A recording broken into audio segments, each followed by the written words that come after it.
it's funny that you think that he's taking a dig. Do you not think that when an 82-year-old man is arrested for posting something on Facebook, that is not a form of censorship? Well, it depends what he posts, doesn't it? It depends if it's legal. Well, what did that 82-year-old man post? Well, let's back up a minute here. If we are starting to scrutinize everything that someone says, if we're arresting them because it is hate speech. What is you mentioned a specific case there. What is it this 82-year-old was arrested for? Honestly, I can't remember, but what I do remember... You're telling me that it's outrageous that an 82-year-old man was... Back up a minute. No, sorry, this is important because you just said this is an example of free speech under threat in the UK, but you can't tell me what he was arrested for. I don't remember the So why are you bringing it up then? I brought it up as an example that if we are scrutinizing what an 82-year-old man posts on Facebook... But you can't assess that without knowing what he said, can you? Well, you know what? Let's just say I brought up a wrong example because I don't have the context Could it possibly be because it's all a load of nonsense and free speech isn't under threat in the UK at all, which I think you've just demonstrated respectfully? You know what? I've been there I've lived in the UK for 24 years. And yes, I do believe that censorship, it started with political correctness. Right. And as political correctness moved from accusing people of microaggressions and then people getting triggered over what somebody said, it has been a form of putting a speech straitjacket on people. So what can't you say in the UK right now without being arrested that you think people should have the right to say? You know what? That's a very good question. It is. Thank you. It is. I can't answer that question, and I can't give you an example exactly. But see, what I find interesting. Sorry, Jane. You've given me an example of free speech being under threat. You can't tell me what the person said. Well, I've asked you for one single thing that you can't say in the UK without fear of being arrested, and you can't think of anything. It's because Britain still is a country, compared to the United States, by the way, where free speech absolutely exists and always will. Well, we both see it differently then. But you can't give me any single point of evidence whatsoever to back up your idea. Why don't you give me an example of how free speech still exists and censorship is not there? Because you don't get arrested by the police for saying anything that isn't incitement or hate speech in this country. People are free to express their opinions. People are free to give their views. We do not have a police state in this country, unlike, I might say, the way that the United States is going under Donald Trump.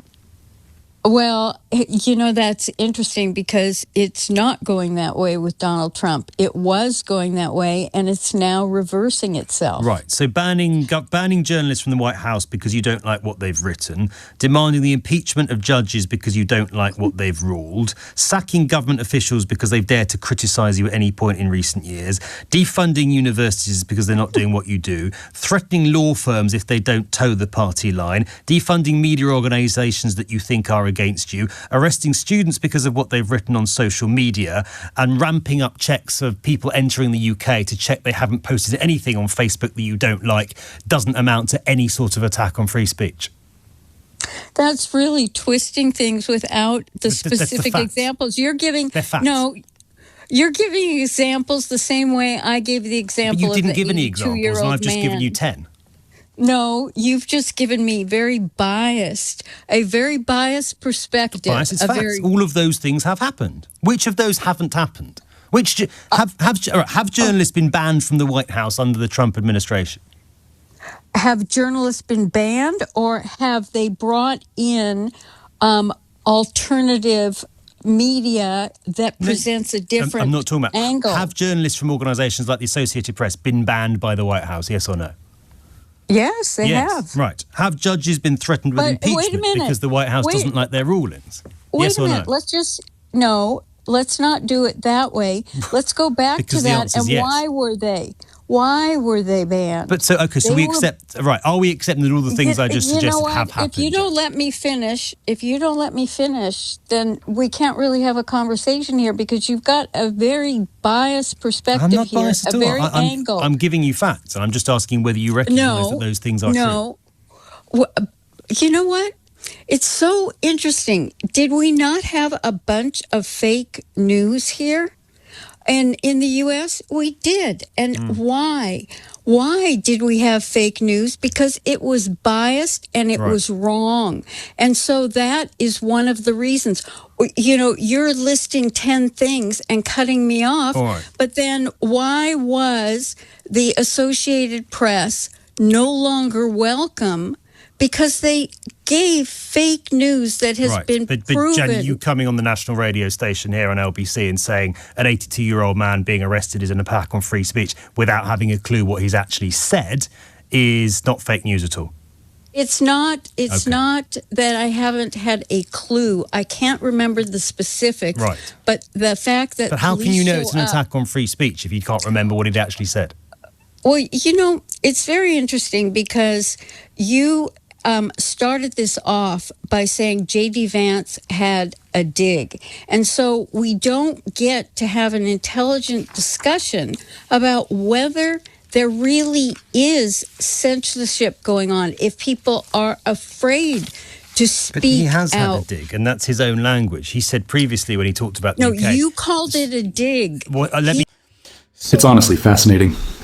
This is now the second time I've covered a segment with Dr. Jan Helps, and once again, she completely collapsed the moment she was challenged. These are people who are supposed to be highly intelligent. She's a former Trump advisor, she has a doctorate, she presents herself as someone who knows what she's talking about. Yet the minute she's asked to defend her claims, the entire argument falls apart. She went on national UK radio thinking she could throw out an example without anyone questioning it, but as soon as she faced even basic pushback, she had no explanation, no evidence, nothing to support what she was saying. And it's the same frustration I felt watching that clip of J.D. Vance with David Lammy. If there's any country right now facing real attacks on free speech, it's the United States, not the UK. The journalist in the clip laid it all out clearly. Trump targeting critics and lawyers, cutting university funding over campus speech, blocking journalists from the White House, banning words like gender and LGBT in federal communication, punishing public critics, pressuring institutions, and cracking down on peaceful protests. These are textbook signs of a government fighting against free expression. So when John Helps was asked a simple question, what exactly did J.D. Vance do? She had nothing. She couldn't answer because she didn't know. She just crumbled, the same way she did the first time I covered her. And this is who the right keeps putting forward to defend Trump. It's honestly embarrassing. Anyway, let me know what you think in the comments. While you're down there, hit the subscribe button if you haven't already, and give this video a thumbs up to help the algorithm. I really want to hear your thoughts on this one. Thanks for watching, and I'll see you in the next video.